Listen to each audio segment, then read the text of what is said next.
عمر کے زمانے میں قحط پڑ گیا، بارش نہیں ہوتی، حالات بڑے دگرگوں ہیں، پریشانی ہے، لوگ سیدنا فاروق اعظم سے پوچھتے ہیں حضور اب کیا بنے گا؟ حضرت عمر فاروق رضی اللہ تعالیٰ عنہ کا زمانہ مبارکہ، قلت آ گئی، قحط آ گیا، بارش شدید ہے، صحابہ پریشان ہے، جناب عمر فاروق رضی اللہ تعالیٰ عنہ سے کہتے ہیں حضور کرنا کیا ہے؟ حضرت عمر پہلے تو خاموش رہے، پھر حضور کے چچا جناب عباس کو بلایا، کوئی بات نہیں کی، جناب عباس کا بازو پکڑا اور کھلے میدان میں لے گئے۔ حضرت عمر دعا کرتے ہیں اور پوری امت کو دعا کا طریقہ بتلاتے ہیں۔ حضرت عمر کہتے ہیں اگر قبول کرانی ہے تو یہ طریقہ اختیار کرو، اگر اللہ کی بارگاہ میں دعاؤں کو مستجاب کرانا ہے تو یہ رنگ ہے جو امت مسلمہ کو میں سکھا رہا ہوں۔ حضرت عمر نے جناب سیدنا عباس رضی اللہ تعالیٰ عنہ کو کھڑا کیا سامنے اور دعا فرمائی، اے اللہ ہم تیری بارگاہ میں تیرے نبی کے وسیلے سے دعا کرتے ہیں، ہمیں بارش عطا فرما۔ پھر کہا اللہ ہم نے اپنے نبی کے چچا کے وسیلے سے بارش عطا فرما، اے اللہ ہمیں اپنے رسول کے چچا کے وسیلے سے، حضرت عباس کے وسیلے سے بارش دے۔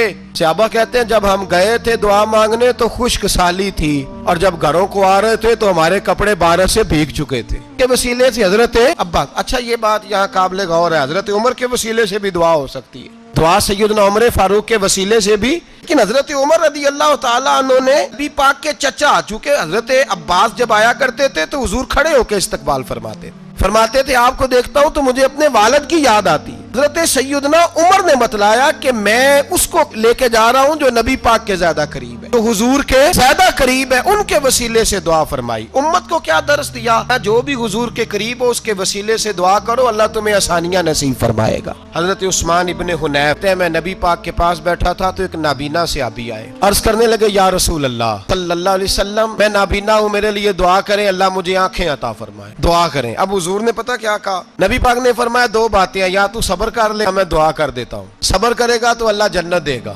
یا تو صبر کر لے یا میں۔ صحابی بڑے پیارے تھے، کہنے لگے یا رسول اللہ جنت تو اللہ اپنے فضل سے دے گا ہی، میں نے نہیں صبر کرنا، مجھے آنکھیں چاہیے، اور پھر یہاں آ کے صبر کروں، ان خزانے کے پاس جا کے صبر کروں؟ حضور میں نہیں صبر کرتا، آپ دعا کریں۔ نبی پاک نے دعا سکھائی اور میں 2 نفل پڑھ جا کے اور 2 نفل پڑھ کے میرے وسیلے سے دعا کر، اللہ سے کہہ کہ اے اللہ میں تیرے پاس تیرے رسول کا وسیلہ لے کے آیا ہوں، پھر کہنا اے محمد صلی اللہ علیہ وسلم میں آپ کے وسیلے سے اللہ کی بارگاہ میں حاضر ہوں، پھر اللہ سے کہنا کہ اے اللہ تو اپنے نبی کی سفارش میرے حق میں قبول فرما۔ حضرت عثمان کہتے ہیں وہ چلے گئے، 2 نفل پڑھے، حضور کے وسیلے سے دعا مانگی، فرماتے ہیں وہ چلے گئے پر ہم کوئی نہیں گئے۔ اب کیوں نہیں گئے؟ صحابہ کا نظریہ بتاتا ہے کہ وہ گئے اس لیے نہیں کہ ہم حضور کا معجزہ دیکھ کے ہی جائیں گے، ہم گئے نہیں۔ تھوڑی دیر گزری تو وہ صحابی جو اندھے گئے تھے واپس آئے ہیں تو اللہ نے انہیں آنکھیں عطا فرما دی، گئے تھے تو نابینا تھے، آئے تو بینا ہے۔